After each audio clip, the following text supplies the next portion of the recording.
Assalamualaikum warahmatullahi wabarakatuh. Bismillah walhamdulillah wassalatu wassalamu ala rasulillah Sayyidina maulana Muhammad ibn Abdullah wa ala alihi wa sahbihi wa man walah wa la hawla wa la quwata illa billah.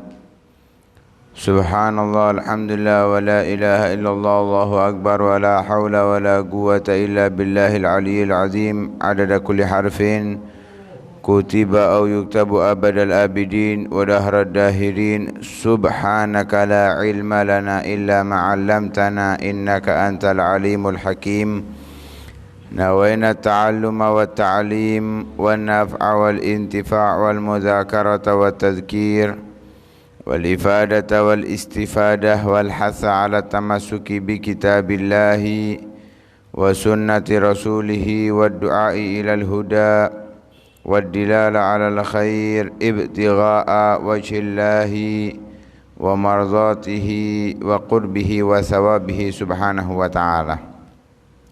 قال المصنف رحمه الله ونفعنا به وبعلومه وعلومكم وعلوم سائر الصالحين آمين إلى أن قال ويروى أنه أول ما يسود يوم القيامة وجوه تارك الصلاة وأن في جهنم واديا يقال له لملم فيه حيات كل حية بثخان رقبة البعير طولها مسيرة شهر تلسع تارك الصلاة فيغلي سمها في جسده 70 سنة ثم يتهرى لحمه. وفي حديث آخر من داوم على الصلوات الخمس في جماعة أعطاه الله تعالى 5 خصال يرفع الله عنه ضيق العيش ويرفع عنه عذاب القبر ويعطى كتابه بيمينه ويمر على الصراط كالبرق الخاطف ويدخل الجنة بغير حساب. ومن تهاون بالصلاة في الجماعة رفع الله البركة من كسبه ورزقه ولا يقبل منه سائر عمله وينزع منه سيم الخير من وجهه ويكون بغيضا في قلوب الناس وتقبض روحه وهو جائع عطشان ويشدد عليه في سؤال القبر ويكون قبره ضيقا مظلما ويشدد عليه في الحساب يوم القيامة ويغضب عليه الرب ويعاقبه بدخول النار. وقال قتادة عليكم بالصلاة فإنها خلق المؤمنين. وقال صلى الله عليه وسلم أمتي أمة مرحومة ولا يدفع عنهم البلاء إلا بالإخلاص wa du'aihim wa salatihim wa du'afaihim. Melanjutkan dari pembahasan sebelumnya yang menjelaskan macam-macamnya musibah, siksaan bagi orang-orang yang meremehkan salat dari Allah Subhanahu wa ta'ala. Disebutkan ada 15 macam bala atau musibah atau siksaan yang diberikan oleh Allah Subhanahu wa ta'ala. 6 di dunia, 3 ketika wafat, 3 ketika masuk ke liang kubur, dan 3 ketika berjumpa dengan Allah Subhanahu wa ta'ala. Setelah selesai dari itu semuanya,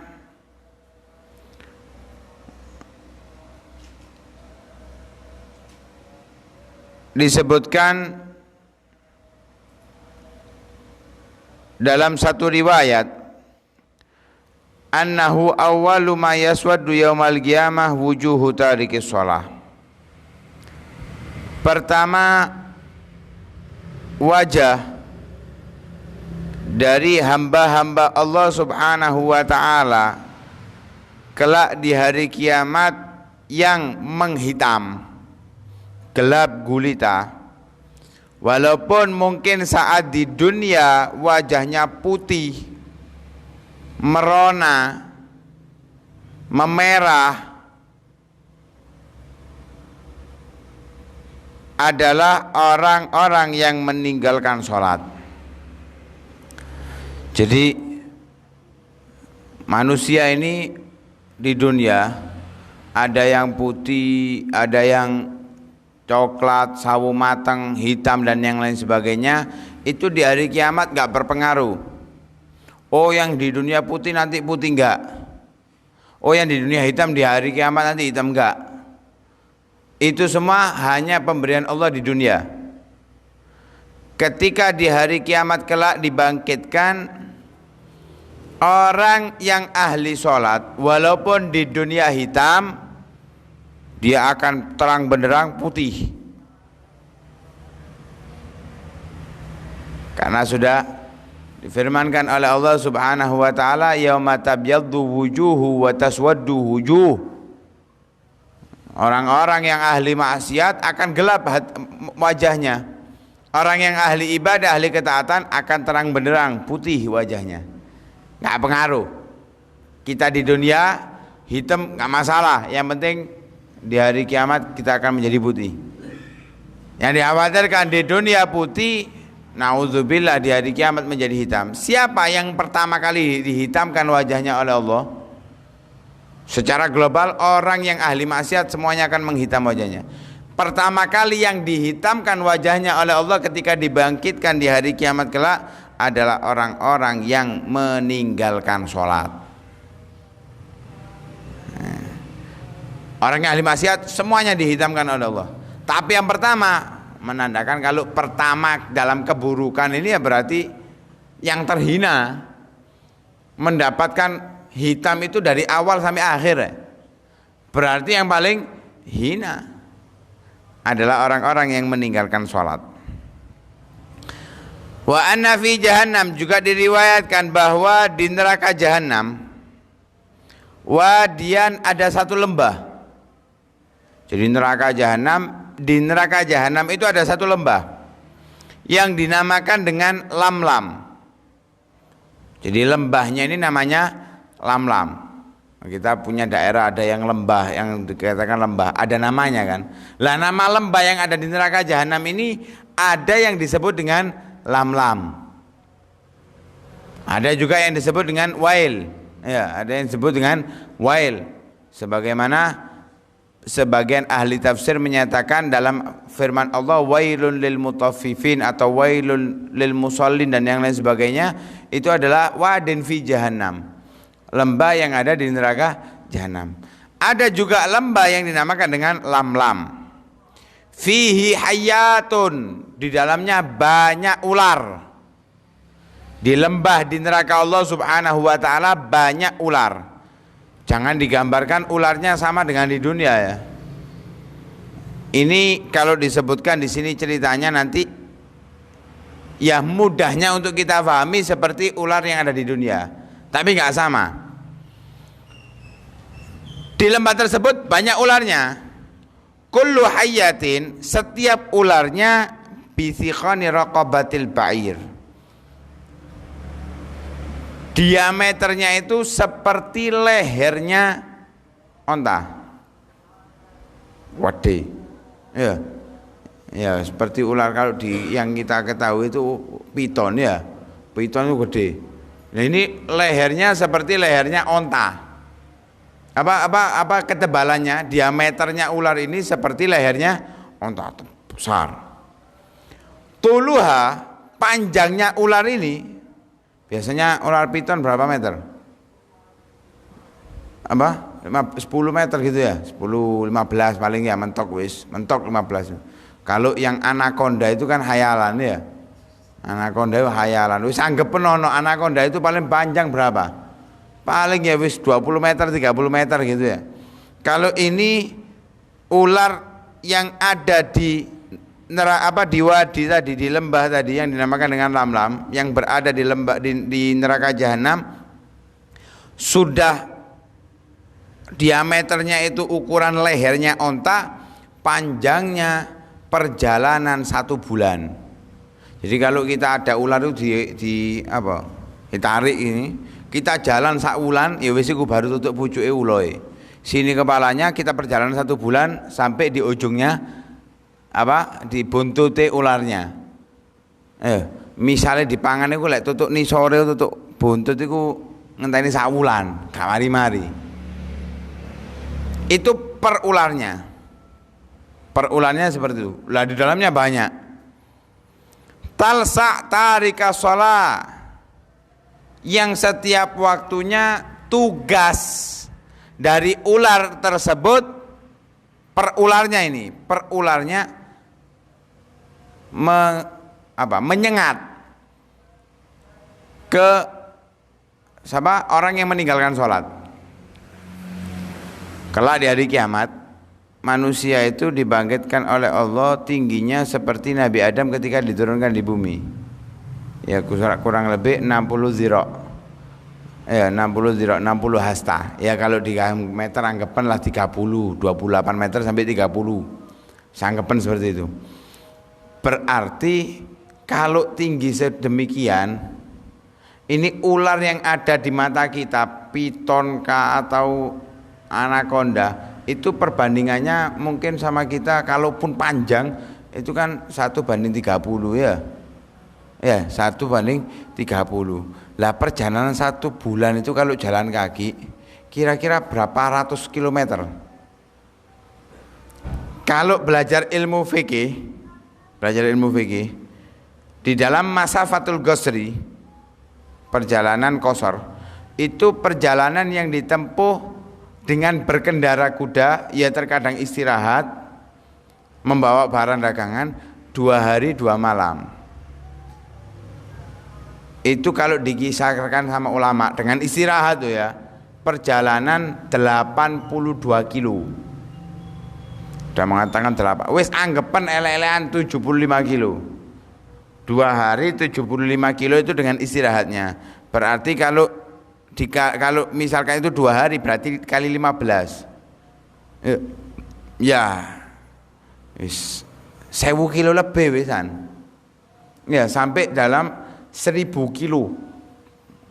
Jadi perbandingannya 30 meter sama 1000 kilo. Wis gak ukuran, perbandingannya terlalu jauh. Dengan yang ada di dunia ini perbandingannya terlalu jauh. Ibarat ya ulo niku lek saiki misalkan di dunia dengan postur tubuh kita ya mungkin 500 300 kilometer ngono wis dawane ya 300 kilometer dimplok gak ono rupane ya langsung ajur wis ya. Itu ketika sudah menyengat, apinya itu mendidih. Jadi ketika memasukkan racun, bisanya itu mendidih, di jasad orang yang meninggalkan sholat tadi selama 70 tahun.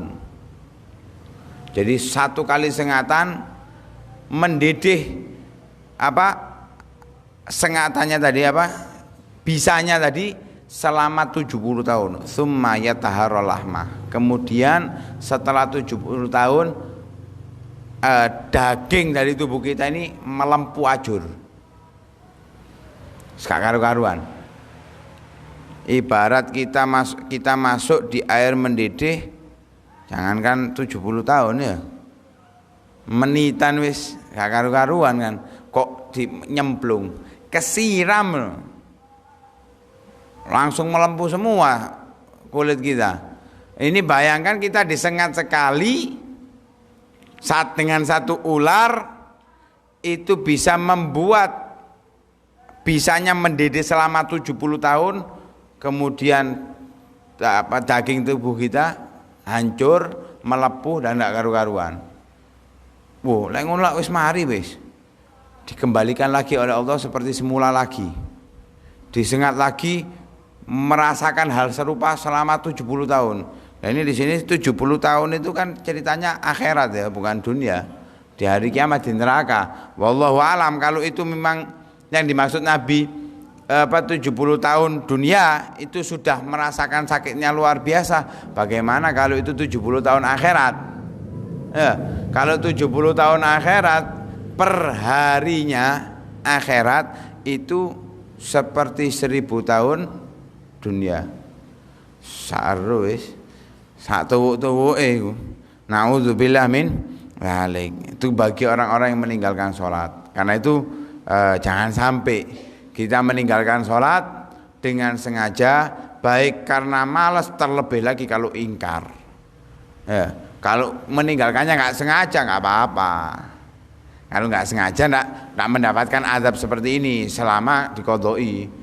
Gak sengaja aku, gak dikodoi, ya podo ae. Ya, dikodoi.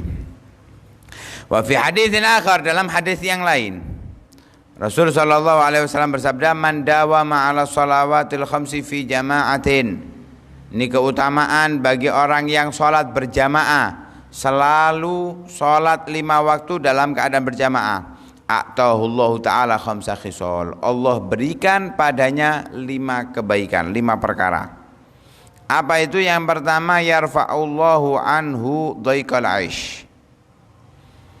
Allah akan mengangkat dari orang yang melakukannya kesempitan rizki atau keuangan atau kehidupan. Kalau kita perhatikan, orang yang aktif sholat 5 waktu berjamaah, sholatnya tentunya benar, sah dan baik, aktif dia 5 waktu, insya Allah kalau kita perhatikan gak ada dari mereka yang hidupnya itu susah. Kalau kena musibah ya semuanya. Ya, Allah ciptakan kita manusia ini di dunia memang mau diuji oleh Allah. Sebagaimana dalam surat Al-Mulk, apa itu? Alladzi khalaqal mauta wal hayata liyabluwakum ayyukum ahsanu amala. Pasti diuji oleh Allah Subhanahu wa taala. Tapi mereka enggak susah. Mereka enggak sedih. Orang yang selalu sholat berjamaah 5 waktu, enggak susah, enggak sedih. Kesulitan datang, tapi dimudahkan oleh Allah jalannya sehingga enggak sedih. Kenapa? Karena dia termasuk orang-orang yang bertakwa. Termasuk orang-orang yang bertakwa. Man yattaqillaha yaj'al lahu makhraja wa yarzuqhu min haitsu la yahtasib. Wa yarfa' anhu 'adzabal qabri. Ini terulang hadis seperti ini, maknanya sama dari hadis-hadis sebelumnya, dari pembahasan kita di beberapa pertemuan sebelumnya. Allah angkat darinya azab kubur. Di kuburan gak diazab orang yang sholat 5 waktu. Sebab apa? Orang yang sholat 5 waktu berjamaah, baik sholatnya, terhindar dari kemaksiatan, sehingga gak mungkin dia berbuatan maksiat. Sulit baginya untuk berbuat hal-hal yang tidak diridhai oleh Allah Subhanahu wa taala, dihalang-halangi oleh Allah Subhanahu wa taala, sehingga diangkat darinya azab kubur. Lah perlu kita ketahui, orang yang azab kuburnya itu terhindar, dia di selama di kuburan itu dia aman, tentram, nyaman, fama ba'dahu aisar, maka setelahnya akan mudah baginya. Wa yu'ta kitabahu biyaminih, ia akan diberi, yang ketiga, diberi kitabnya, hasil laporan amaliyah di dunianya diberi dengan tangan kanan. Artinya dia mengambil hasil rapot daripada apa yang ia lakukan di dunia itu dengan tangan kanan. Tanda orang yang selamat di hari kiamat.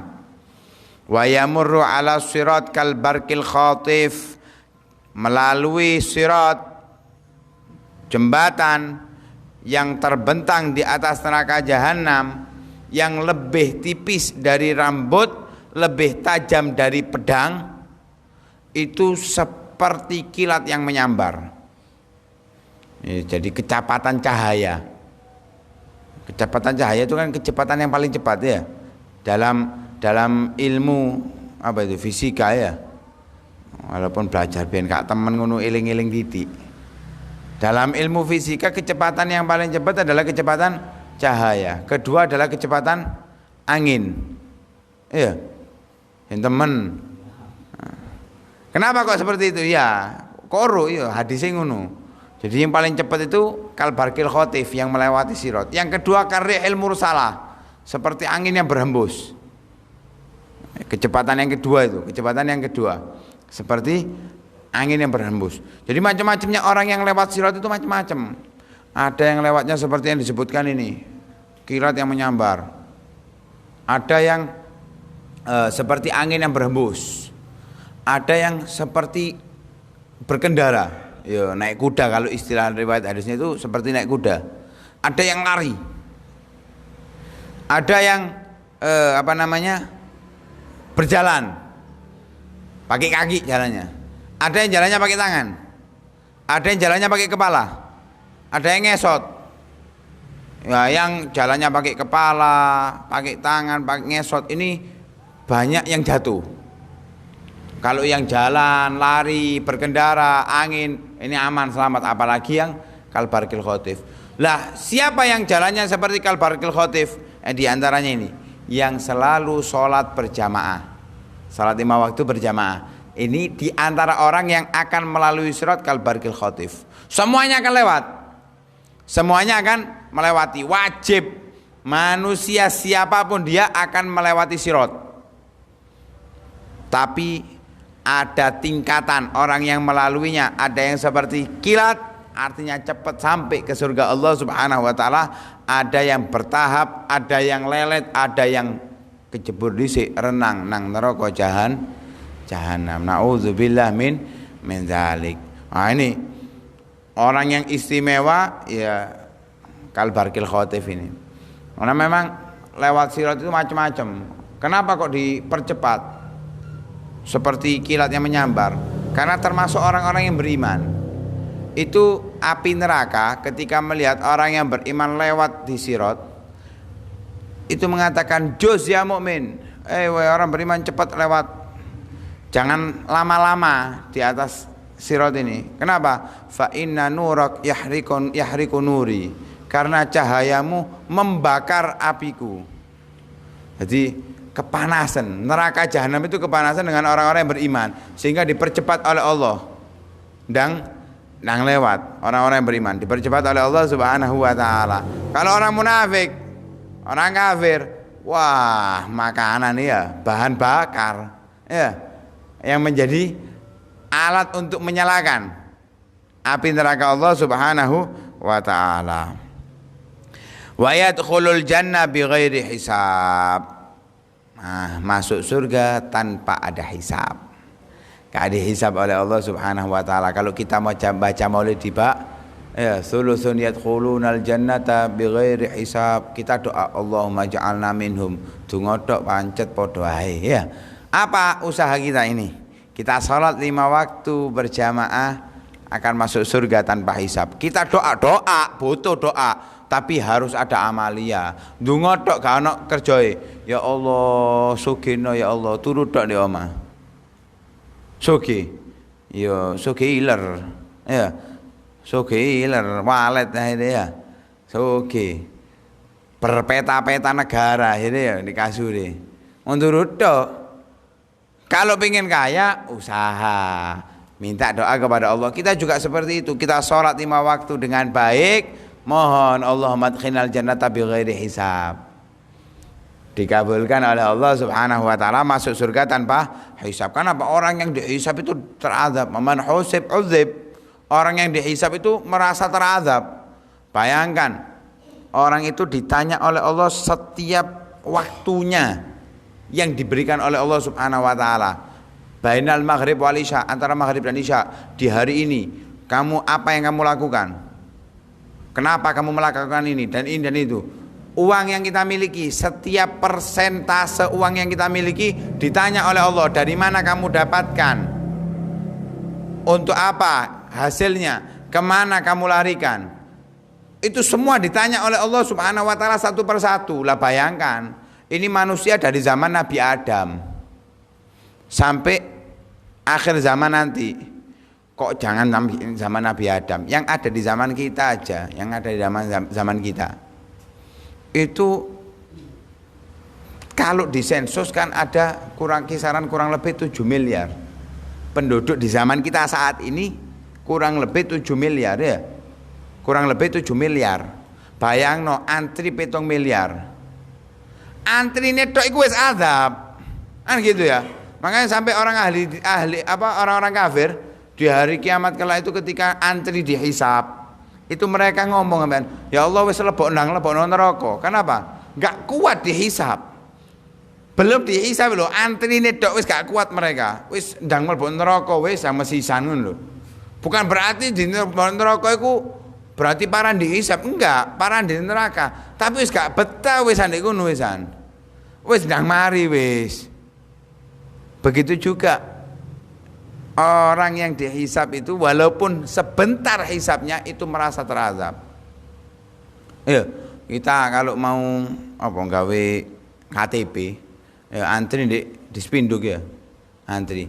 Wonge mek paling 300 sing ndek ngono. Ono asine, ono asa. Iya panas tapi tetep ya. Kadang ono sing ngadeg, ono sing nglungguh. Antri masih sak jam. Kita merasa waduh ini antri ini, gak ono sing ngomong dilu antri ini, gak ono. Padahal mek sak jam, ya mek sak jam tok lho wis antri ini suwe, ngenteni aku sak jam gak mari-mari. Padahal mek sak jam, mek sak jam. Meninggal aja sahabatnya itu 124.000. Belum yang tidak sahabat, yang sudah masuk Islam tapi tidak bertemu Nabi. Itu dari zamannya Nabi Muhammad. Belum zaman-zaman setelahnya. Semakin tahun semakin banyak. Sekarang aja kurang lebih 2 miliar umat Islam di dunia ini. Lah ini kalau di total misalkan 30 juta, gampang untuk ngitungnya gampang. 10 jutanya masuk surga tanpa hisab. Ya mudah-mudahan kita termasuk ini. Ya ojo donga tok, ya harus dipraktekkan. Dipraktekkan ya apa? Ya sholat 5 waktu dengan berjamaah. Tentunya sholatnya harus benar dan baik. Karena itu imamnya harus tepat, makmumnya juga harus ngerti. Biar sholat berjamaahnya sah juga dengan baik. Kalau itu sudah terpenuhi, wah, insya Allah termasuk orang-orang yang masuk surga tanpa dihisab oleh Allah Subhanahu wa ta'ala. Sebaliknya, wa man tahawana bis sholati fil jamaah rafa'allahul barakata min kasbih wa rizkih. Orang yang meremehkan sholat berjamaah, sing penting sholat wis. Kalau lek ngenteni jamaah iso kehilangan waktu, ya wis penting sholat gak apa-apa. Tapi kalau memang ada jamaah, jangan sing penting sholat. Usahakan sholat berjamaah. Usahakan dengan semaksimal mungkin untuk sholat berjamaah, walaupun bayar. Walaupun dengan bayar. Itu para ulama terdahulu kalau ketinggalan sholat itu ngenteni sapa sing lewat kon tak gaji walaupun 10 juta enggak berkah. Wis gak apa-apa, gak berkah, sing penting akeh. Jangan kira itu jauh lebih baik. Bukan jauh lebih baik, baik daripada banyak tapi tidak ada berkahnya. Kenapa? Yang nggak ada berkahnya itu biasanya arahnya itu dalam hal-hal yang tidak diridhoi oleh Allah. Sehingga walaupun akeh tapi gak dadi apa-apa. Itu tanda kalau rizkinya nggak berkah. Tapi kalau sedikit berkah, terkadang kita punya hanya untuk beli beras 1 kilo. Ya, berasnya mek saki, biasa 1 kilo iku gawe sedino. Biasanya kayak sedino, tapi karena ini mengandung berkah, subhanallah, iso dadi 2 dino. Makan sedikit kenyang, kita merasa cukup perut kita dan nggak ngerasa lapar. Jarak antara makan yang pertama dengan yang kedua ini Jauh. Kenapa? Gak luwe-luwe. Ini di dalamnya terdapat keberkahan.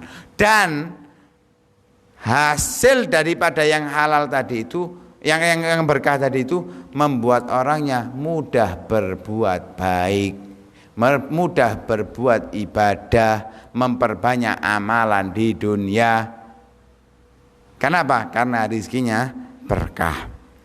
Karena itu maknanya berkah, ziyadatul khair, tambahnya kebaikan. Wala yakbal minhu sa'ira amalih. Allah tidak akan menerima seluruh amalnya. Ini sudah kita bahas dulu. Wa yanzi' minhu simal khair min wajhi. Wajahnya dihilangkan oleh Allah, dicabut oleh Allah dari rupa yang menandakan kebaikan. Jadi kan ada orang itu didelok wajahnya itu api, enak didelok. Walaupun gak ganteng tapi enak didelok. Ono wong masih ganteng gak enak belas didelok. Kan gitu ya. Lah orang yang meremehkan sholat berjamaah, walaupun dia sholat tapi dia meremehkan sholat berjamaah, wajahnya gak enak didelok. Ayo, ojo ndelok wong liya, "Oh iki wajah gak berarti sholat ngeremehin." Ojo. Ya ngoco dhewe. Wajahku ki enak didelok apa ndak? Atau tanya kepada orang, "Kok nek ndelok wajahku ku enak didelok apa gak?" Ojo musone takone, lek musone pasti ngomongnya, "Wah, enak belas delok raimu." Ngono. Teman kita yang baik, yang gak nutupi keburukan kita. Kalau kita salah kita ditegur, tanya, "Wajahku ya apa? Enak didelok apa gak?" Berarti kita gak meremehkan kalau enak didelok. Iya. Kita harus bersyukur, kita tingkatkan lagi. Kalau iya kon wajahmu hari-hari iki kok gak enak ngono. Berarti ada tanda-tanda kita meremehkan ini salat berjamaah. Kita rubah, kita kembali kepada yang memuliakan, menghargai salat berjamaah. Wa yakunu baghidan fi qulubin nas, dan orangnya akan dibenci di hati orang-orang. Mungkin secara zahir orangnya enggak benci, tapi hatinya benci. Kenapa? Terkadang orang itu seneng secara zahir, lho. Ayo, zahirnya seneng, hatinya gak seneng. Gara-gara ono iki nih tadi seneng. Hati sama sekali tidak. Wa tuqbadu ruhuhu wa huwa ja'iun atshan. Ketika wafat dalam keadaan lapar dan dalam keadaan haus. Wa yushaddad alaihi fi su'alil qabri. Saat di kuburan ditanyanya dengan keras. Kalau orang yang beriman, ahli sholat berjamaah, itu malaikat tanyanya itu lembut. Man rabbuka, kan enak. Jawabnya itu kan gak gemeter. Seperti di talqin biasa kan ngono. Kalau datang dua malaikat kepadamu, jangan membuat kamu gemeter. Ya lek wonge gak tahu sholat, apalagi atau sholat tapi meremehkan berjamaah. Karena takut, man rabbuka, wedi ya. Oleh aku sing takut gak wedi sampean. Lah iki malaikat mungkar nakir. Ya, gemetar sehingga sulit untuk menjawab, bahkan tidak bisa menjawabnya. Tapi ketika orangnya itu ahli sholat, enggak, man rabbuka, lembut, jawabnya enak. Kalau kita seperti kita ditanya, santun yang tanya, jawabnya enteng ya. Ketika saya takut itu kejem, terodok. Wa yakunu qabru dayyikan mudliman, dan kuburannya akan menjadi sempit dan gelap gulita, nggak nyaman di kuburan, nggak merasa nyaman, sulit. Wa yushaddad alaihi fil hisab, kalau sudah di kuburan aja sulit, fama ba'dahu asar, maka setelahnya akan lebih sulit, sehingga dihisab akan dipersulit oleh Allah Subhanahu wa taala di hari kiamat, dan Allah akan murka, disiksa dia dengan dimasukkan ke dalam neraka Allah Subhanahu wa ta'ala, mendapatkan azab yang sangat pedih. Nauzubillah min dzalik. Sahabat Nabi Imam Qatadah atau ahli tafsir, beliau menyatakan, alaikum bisalah, wajib bagi kalian untuk sholat. Siapa kalian? Kalian ya orang-orang Islam, wajib untuk sholat. Ya seru, sholat itu wajib. Artinya maksudnya sangat pedulilah dengan sholat. Perhatikan dengan baik itu sholat, baik caranya maupun waktunya dan segi pelaksanaannya. Mengapa? Fa innaha, karena orang yang memperhatikan sholat dengan benar itu adalah khuluqul mukmin, adalah akhlak-akhlaknya orang yang beriman. Orang yang beriman itu akhlaknya memperhatikan sholatnya, peduli dengan sholatnya. Itu tanda orang yang beriman. Kalau dia enggak seperti itu, khawatir mati dalam keadaan su'ul khotimah, karena tanda-tanda keimanan tidak ada pada dirinya. Nabi SAW bersabda, ummati ummatun marhumah. Umatku, maknanya Nabi Muhammad, adalah umat yang dirahmati oleh Allah Subhanahu wa taala. Wala yudfa anhumul bala, tidak ada yang bisa tercegah dari bala dari umatnya Nabi Muhammad illa kecuali. Jadi umat Nabi Muhammad dirahmati, tapi semuanya akan mendapatkan bala. Loh, jadi dirahmati kok mendapatkan bala? Iya. Tapi dikasih solusi, kalau gak kepingin kena bala, dengan yang pertama, ikhlas. Amal kita harus dilakukan dengan ikhlas. Tidak ada tendensi apapun. Murni tujuan kita beramal beribadah hanya mendekatkan diri kita kepada Allah Subhanahu wa taala, tanpa ingin dilihat, dipandang, dipuji oleh makhluknya Allah Subhanahu wa taala. Wes gak ngurus ocehan makhluk, yang penting Allah Subhanahu wa taala. Melakukan amal ibadah dengan ikhlas, maka kita akan tercegah dari bala. Wa du'aihim, tercegah bala juga dengan doa. Lah karena itu dirahmati oleh Allah. Ketika kita berdoa, kita akan dihindarkan dari bala. Makanya yang sering doa untuk terhindar dari bala, bareng-bareng dengan istighotsah, dengan istisqa dan yang lain sebagainya, itu hal-hal yang menghindarkan dari bala. Umatnya Nabi Muhammad dirahmati dari segi ini. Kalau umat terdahulu enggak, wis bala, enggak peduli kepada siapapun. Nabi Muhammad dengan doa bisa menghindarkan dari bala. Wa sholatihim, dengan sholat. Dan itu kalau di riwayat sebelum-sebelumnya, di pertemuan-pertemuan sebelumnya disebutkan, kalau ada di satu kaum yang meninggalkan sholat, itu azabnya merata. Makanya harus kita berbagi, ayo dijak sholat. Urusan dek gak gelem wis, tapi gaya awake dhewe. Yang penting kita sudah menyampaikan.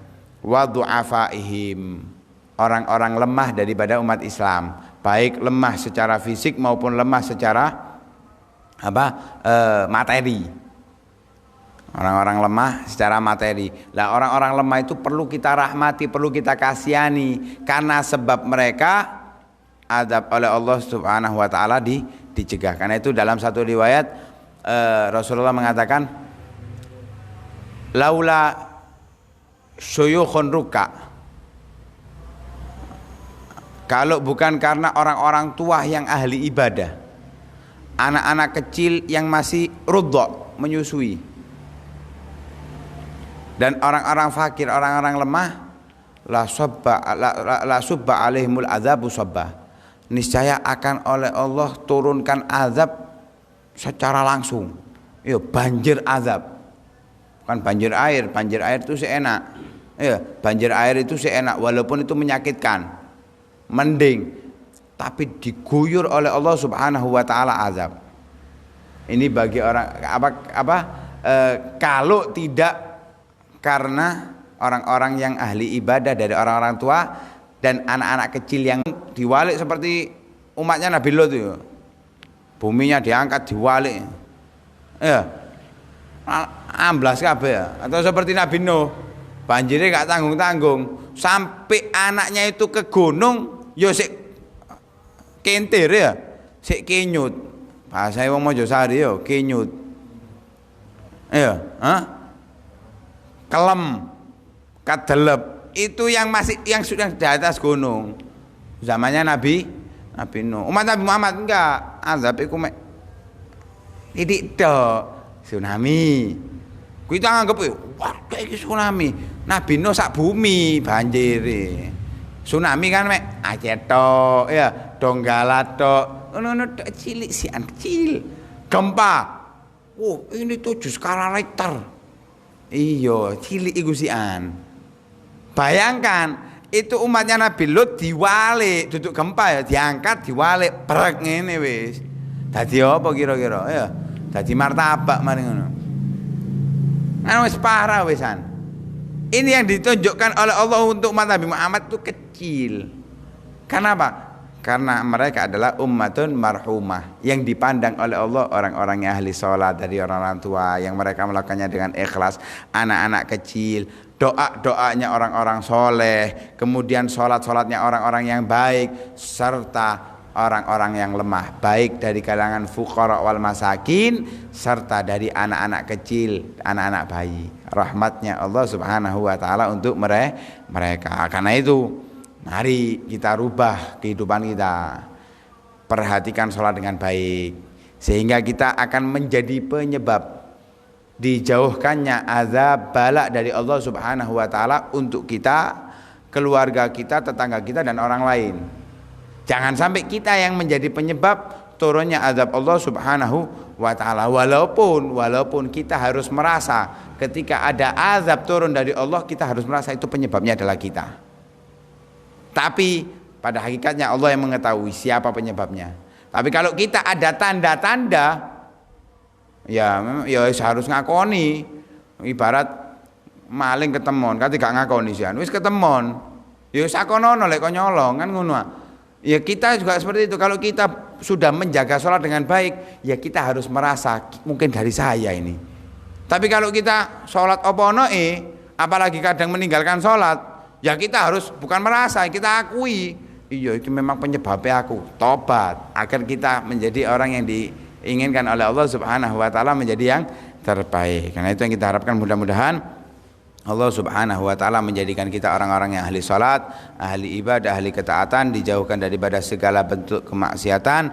Mudah-mudahan Allah subhanahu wa ta'ala hindarkan kita semua dari azab, bala, musibah, dan Allah berikan segala bentuk kenikmatan kepada kita.